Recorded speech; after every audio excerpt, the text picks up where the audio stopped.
Radiografía de tórax anormal. A partir de aquí repasaremos los principales patrones radiológicos. Tenemos tres grandes grupos: patrones de aumento de densidad, patrones de disminución de la densidad y patrón de afectación pleural. Patrón alveolar. La ocupación del espacio alveolar por agua, sangre, pus, células neoplásicas es el patrón alveolar. Puede ser generalizado y dentro de las causas tenemos causas cardiovasculares como el edema agudo del pulmón o exudados por neumonía como las neumonías virales, bacterianas o por otros gérmenes. O la forma localizada que puede ser homogénea o no homogénea. Este detalle, si es homogéneo o no, es bastante orientador hacia la etiología, ya que la neumonía lobarosegmentaria se presenta con un patrón localizado no homogéneo, mientras que el infarto pulmonar se presenta como una forma localizada homogénea. ¿Qué se observará en la radiografía de tórax en el patrón alveolar? Recordemos primero que en el parénquima aireado y con bronquios permeables se observa una radiolucidez o densidad aire que se ve de color negro. ¿Qué encontraremos como hallazgos radiológicos cuando ese parénquima es ocupado, por ejemplo, por un exudado? Tendremos aumento de densidad pulmonar, imágenes mal delimitadas de bordes imprecisos, aspecto algodonoso, pueden presentar broncograma aéreo, a veces signo de la silueta, no permiten ver las estructuras intersticiales subyacentes y pueden presentar opacidades con tendencia a la coalición. Es decir, ese parénquima que antes estaba aireado ahora está ocupado con un exudado con tendencia a la consolidación del espacio, por lo tanto va a tener densidad agua. Desde el punto de vista radiológico, vamos a ver una opacidad blanquecina grisácea y probablemente en su interior encontraremos algunas imágenes lineales de distinto calibre según el bronquio que persiste aireado, rodeado de la zona consolidada. En esta imagen vemos el lóbulo superior derecho prácticamente ocupada por una imagen consolidativa de aspecto inhomogéneo, limitada por la cisura menor que presenta varias imágenes lineales con densidad aire en su interior y que se corresponden con broncograma aéreo. El siguiente patrón radiológico es el patrón intersticial. Recordemos que el intersticio está constituido por tejido conjuntivo. En el pulmón se reconocen tres zonas: el intersticio axial o peribroncovascular, que constituye las vainas que cubren el pedículo broncovascular del centro del acino alveolar y del lobulillo pulmonar, el intersticio periférico subpleural y el intersticio intraalveolar. Este se encuentra en la membrana alveolo-capilar, no contiene linfáticos y es donde se realiza el intercambio gaseoso. La afectación del espacio intersticial pulmonar produce alteraciones radiológicas que reciben el nombre de patrón intersticial y que tienen sus signos radiológicos específicos. Pueden presentar un patrón nodulillar, un patrón reticular fino, un patrón reticular grueso con o sin panal de abejas y un patrón de vidrio deslustrado o esmerilado. Como verán, las causas son muy variadas, así que este signo radiológico, que es bastante frecuente de encontrar en la práctica, debe ser evaluado en el contexto del síndrome clínico. Así, si nuestro paciente es un paciente con un antecedente patológico de insuficiencia cardíaca importante y que presenta un cuadro de disnea progresiva a clases funcionales más severas y se agrega ortopnea con disnea paroxística nocturna, probablemente ese infiltrado intersticial se corresponda con un edema agudo de pulmón. Sería distinto el caso de un paciente con disnea y tos de larga data, de meses de evolución, a veces años, en donde tal vez se trate de una enfermedad fibrosante pulmonar progresiva. Por eso que conviene siempre recordar los grandes grupos en cuanto a las etiologías. Pueden tratarse de causas inmunológicas y en este sentido el paradigma es las enfermedades de colágeno. Puede tratarse de causas tumorales, Y siempre recordar que el pulmón es una estación bastante frecuente donde la gran mayoría de los tumores producen metástasis. Puede tratarse de causas infecciosas y el paradigma aquí es la TBC diseminada miliar. También una causa muy frecuente son las exposicionales. Muy recordadas son las neumoconiosis, la silicosis, asbestosis como ejemplo, es decir, la reacción del pulmón frente a la exposición a partículas inorgánicas. No obstante, últimamente se está hablando mucho de la neumonitis por hipersensibilidad, que es el caso cuando el pulmón reacciona frente a partículas orgánicas. Las más conocidas son el pulmón de granjero y el de cuidador de aves. Sin embargo, existe un extenso listado de antígenos que pueden producir esta enfermedad. Si no se involucra ninguna de las causas anteriores o se encuentran elementos para diagnosticar esas etiologías, se tratará de una forma idiopática. Y como dije al principio, tener presente en un cuadro de evolución más o menos rápido la insuficiencia cardíaca descompensada. En el patrón intersticial nodulillar o micronodulillar, ambos pulmones están sembrados en forma difusa de múltiples nódulos de pequeño tamaño con elementos reticulares y lineales escasos. Esta imagen micronodular puede ser expresión de granulomas de diversas etiologías como la TBC, silicosis, en la fase aguda de la neumonitis por hipersensibilidad o también de metástasis tumorales. Para ilustrar, tenemos estos dos casos. A la izquierda, un paciente con un patrón nodulillar debido a una TBC diseminada miliar, y a la derecha un patrón nodulillar mucho más severo, con mayor compromiso pulmonar debido a metástasis de un adenocarcinoma pulmonar. En el compromiso intersticial reticular se observa en ambos pulmones un compromiso difuso constituido por elementos lineales de diferente grosor que forman un retículo irregular con escasas imágenes nodulillares poco definidas, es decir, un patrón opuesto al anterior. En ocasiones se encuentra asociada a imágenes quísticas de paredes gruesas de pocos milímetros hasta 1 centímetro, que se denomina panal de abeja. En el caso de esta radiografía se trata de un paciente con una fibrosis pulmonar idiopática, con este patrón intersticial reticular grosero, pero que tiende a la localización subpleural con predominio bibasal y con un claro gradiente ápico-basal. Es clásico de la fibrosis pulmonar idiopática. Dijimos que el patrón intersticial puede presentarse en distintas etiologías, tanto agudas como crónicas. En el caso de este paciente con edema agudo de pulmón, se observa en la radiografía de tórax un patrón intersticial reticular con una distribución centrífuga con mayor concentración de la imagen a nivel periliar, es la clásica imagen en alas de mariposa, y menor marcado del intersticio a nivel periférico. Sin embargo, en una proyección más en detalle de esa región vamos a encontrar unas líneas perpendiculares a la pleura, que son las líneas B de Carlyle, que se deben al trasudado que remarca los tabiques interlobulillares. Vamos a concluir el patrón intersticial hablando de la última forma de presentación, que es el vidrio esmerilado.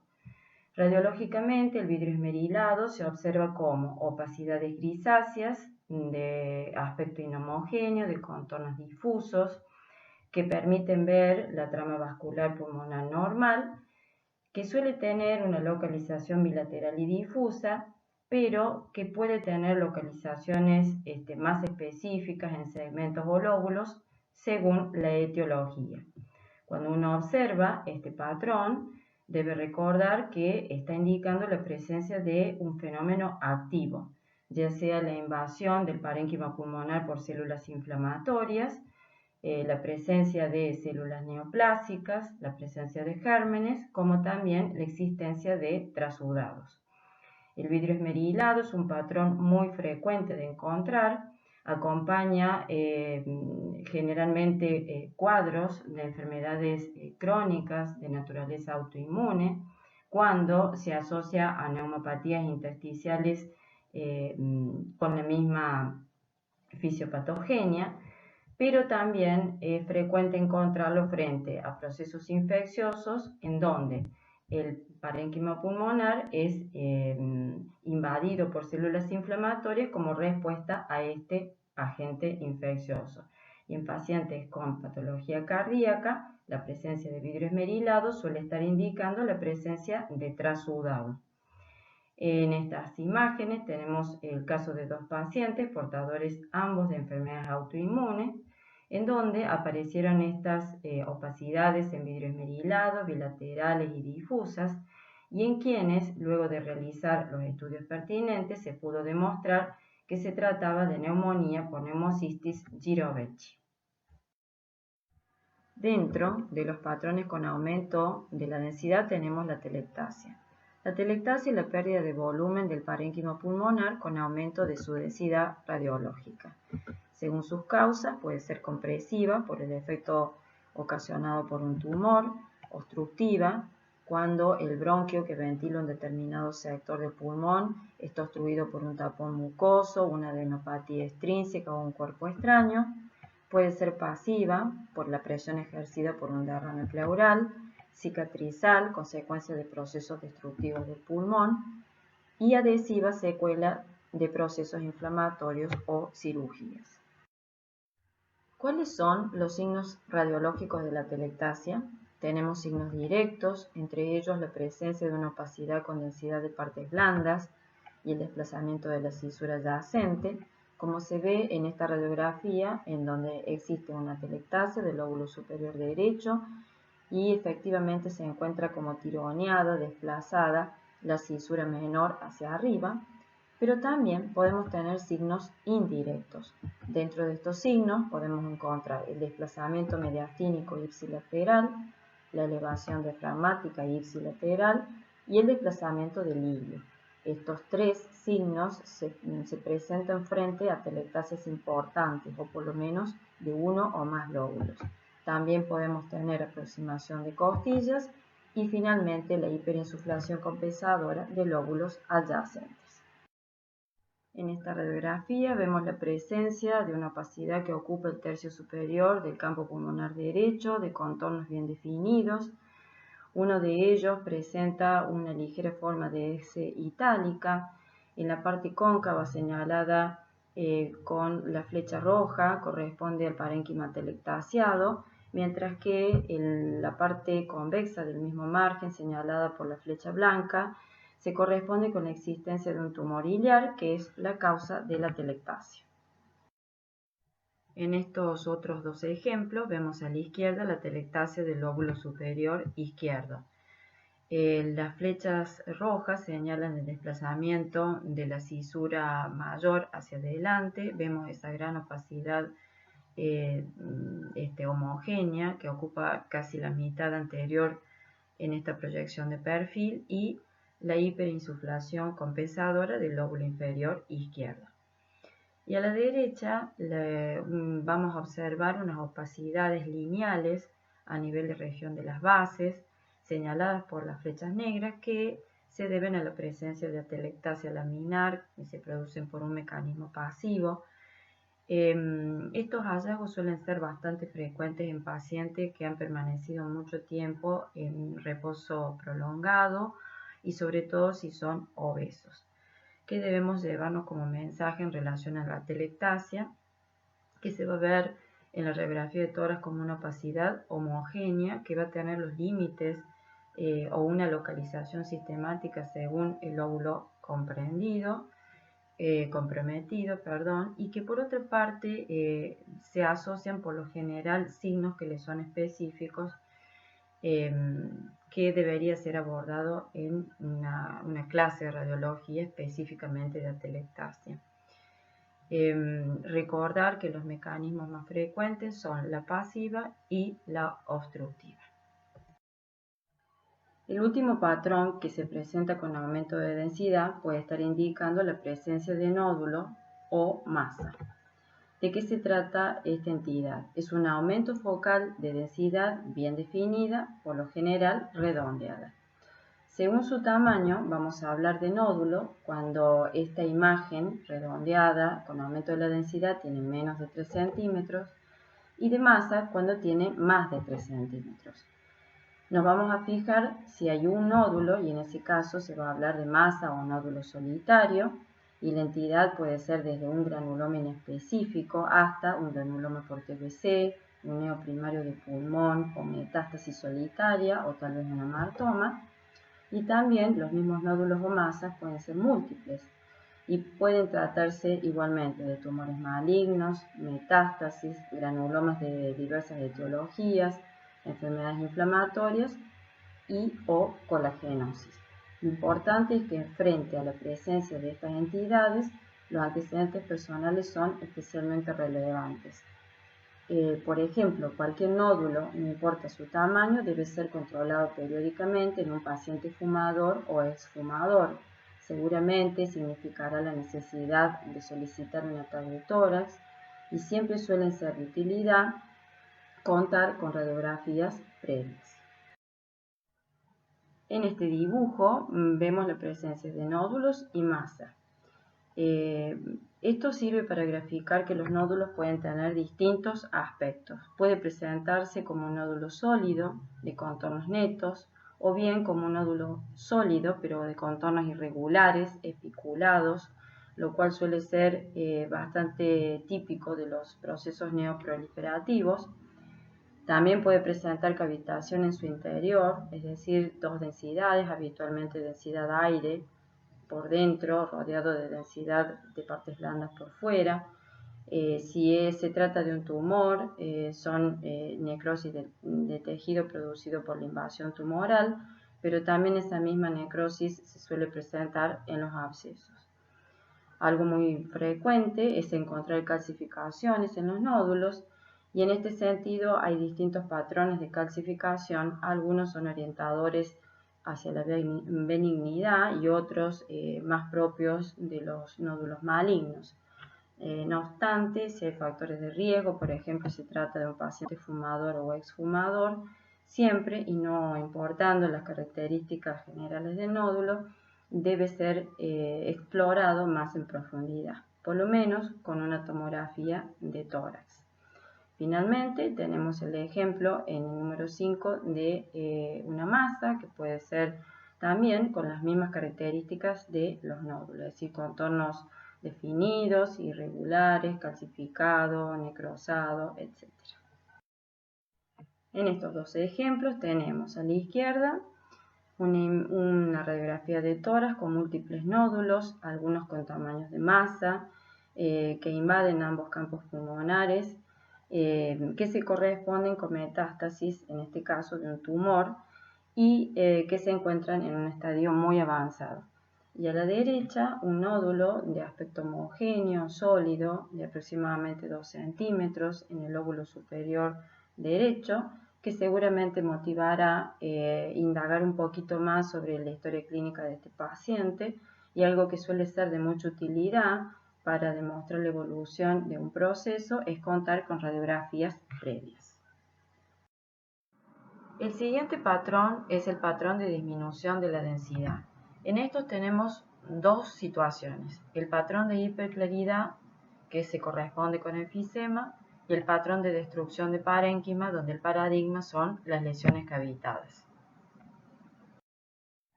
En el patrón de disminución de la densidad vamos a hablar del patrón de hiperclaridad por enfisema. El enfisema es la condición que se caracteriza por atrapamiento aéreo y destrucción del parénquima.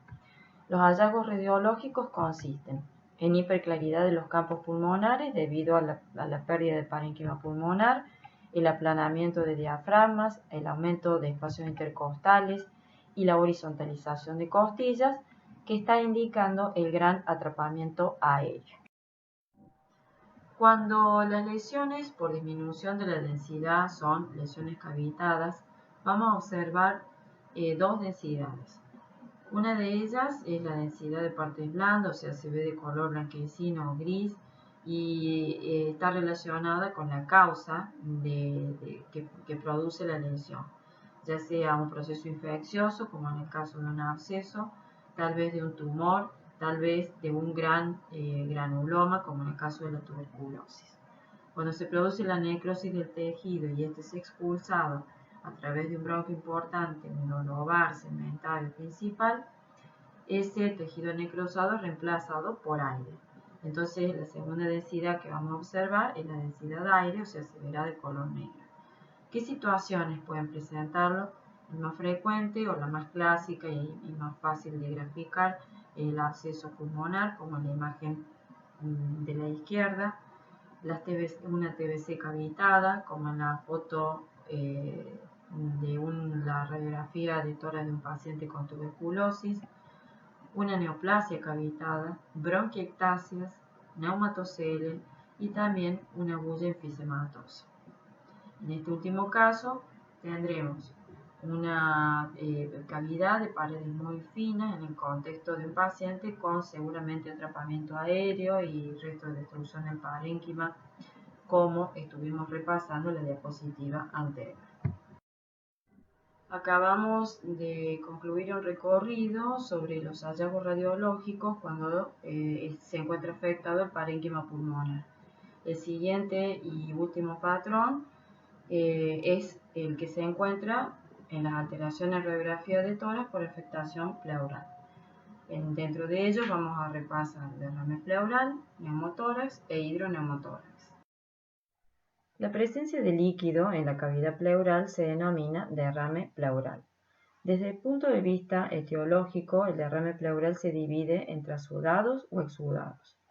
Los trasudados se caracterizan por aumento de la presión hidrostática o descenso de la presión colodosmótica, y la causa más frecuente es la insuficiencia cardíaca descompensada, mientras que los exudados se deben a enfermedad pleural, en donde hay aumento de la permeabilidad vascular o alteración de drenaje linfático. La causa más frecuente es el derrame paraneumónico por neumonía aguda de la comunidad, pero otras infecciones pueden producirlo, como la tuberculosis, u enfermedades inmunológicas, como el caso de la artritis reumatoidea o el lupus, o metástasis de tumores.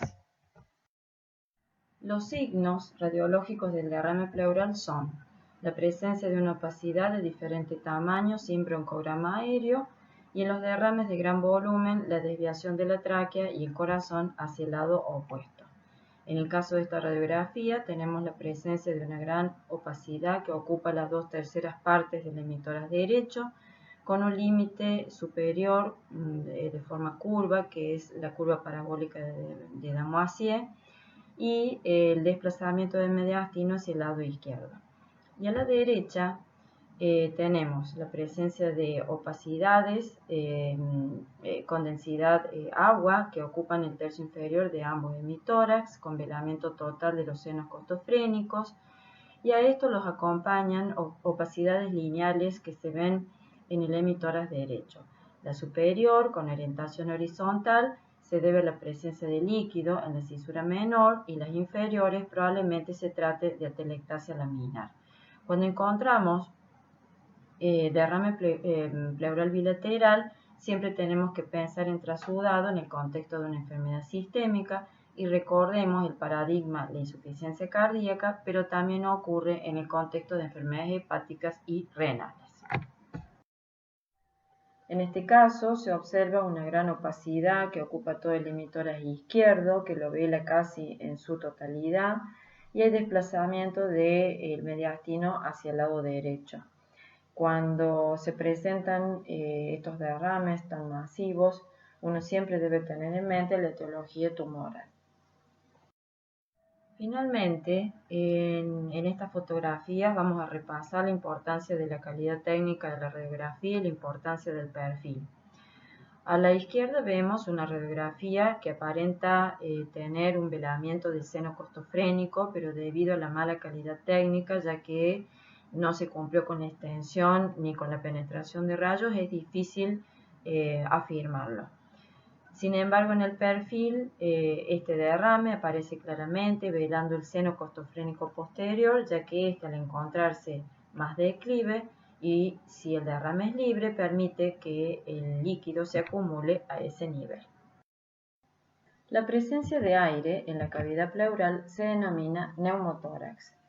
¿Cuáles serán los signos radiológicos? Tendremos hiperclaridad por la ausencia de la trama pulmonar normal. Tendremos aumento de los espacios intercostales debido a la presencia del aire dentro de la cavidad pleural, aumento de la densidad del pulmón colapsado, que como se observa en esta radiografía, con un neumotórax grado 3, se presenta como si fuera un pequeño muñón de parénquima apretado.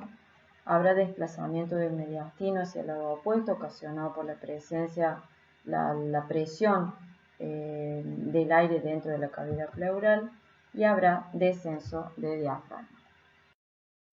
Finalmente, cuando tenemos aire y líquido dentro de la cavidad pleural, se habla de hidroneumotórax.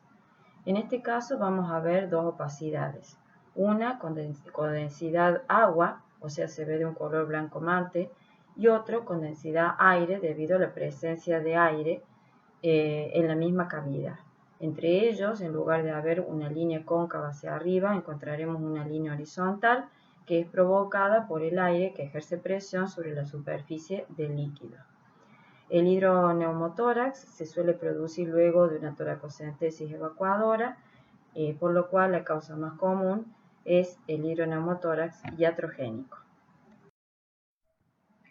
Finalmente, el objetivo de esta clase ha sido transmitirles que a pesar de sus limitaciones, la radiografía de tórax sigue siendo una herramienta muy útil como primera exploración del aparato respiratorio, que se reducen los errores de interpretación cuando el entrenamiento en la lectura de radiografías es sistemático y continuo, que hay que recordar que la calidad técnica de la radiografía puede influir en la adecuada lectura de los signos radiológicos y que conocer la normalidad reduce la posibilidad de cometer errores interpretativos de las imágenes anormales.